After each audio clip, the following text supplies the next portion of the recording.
Hello doctors, welcome NEET PG 2025।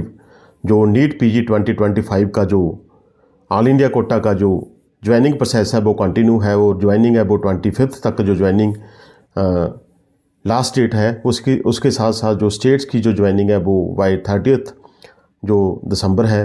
उसके साथ साथ जो रिवाइज कट ऑफ है वो with in a few days mostly जो अनाउंस हो जाएगी। जो रिवाइज कट ऑफ है बहुत कम होगी क्योंकि दिस ईयर जो सीट काफ़ी इंक्रीज़ हुई है और सीट काफ़ी ज़्यादा वेकेंट है। और जो ऑल इंडिया कोटा में अगर हम सेकंड राउंड में देखें तो गवर्नमेंट सीट्स एंड जो डीम्ड एंड एनआरआई सीट में काफ़ी ज़्यादा अच्छी पोस्टल शिफ्ट देखने को मिली है।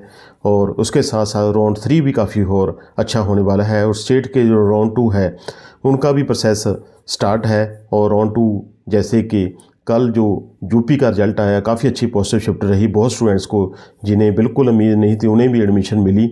और जो मीडियम बजट में जो एडमिशन मिली काफ़ी अच्छी बात है।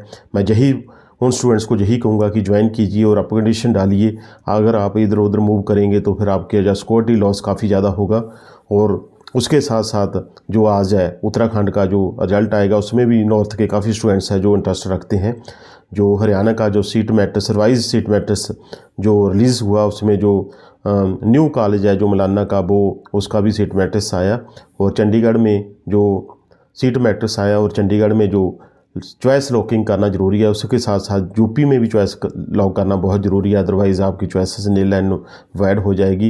हिमाचल में जो ज्वाइनिंग है 22 से 23 है, अलॉटमेंट पहले ही हो चुकी है।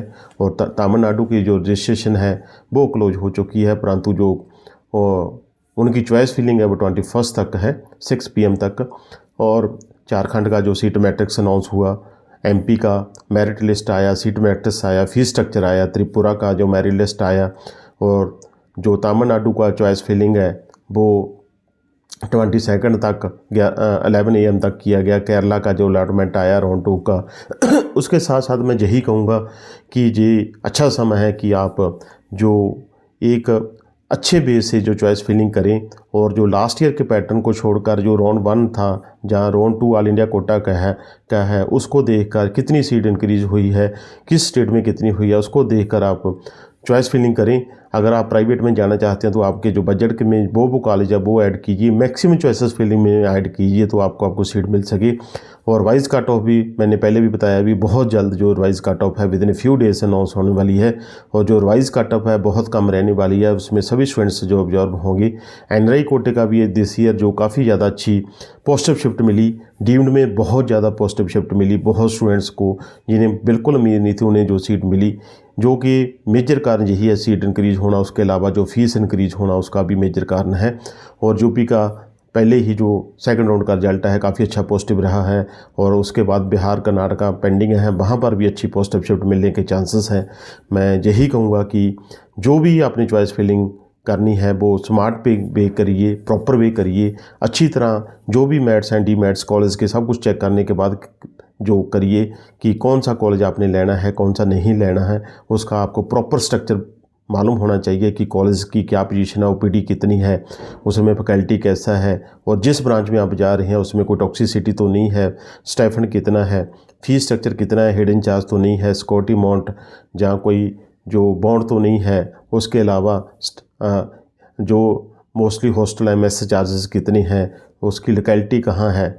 और अगर आप लड़कियों के लिए आपने एडमिशन लेनी है तब वहाँ पर और भी कुछ चीज़ें चेक करना ज़रूरी है कि आपका बच्चा कहाँ किस समय कैसे पहुँचेगा, समय से पहुँच पाएगा, उस पर ट्रांसपोर्ट सिस्टम कैसा है, ये सभी कुछ जानना बहुत ज़रूरी हो जाता है। जैसे डीएनबी के हॉस्पिटल्स हैं वहाँ पर जैसे कुछ रिमोट एरियाज में होते हैं जहाँ उनमें जो प्रॉपर जो इंफ्रास्ट्रक्चर नहीं होता, कुछ जो हॉस्पिटल्स या कॉलेज ऐसे होते हैं जिनमें सम ब्रांचेस काफ़ी अच्छी होती हैं, कुछ ब्रांचेस अच्छी नहीं होती। ये सब कुछ जानना बहुत ज़रूरी है।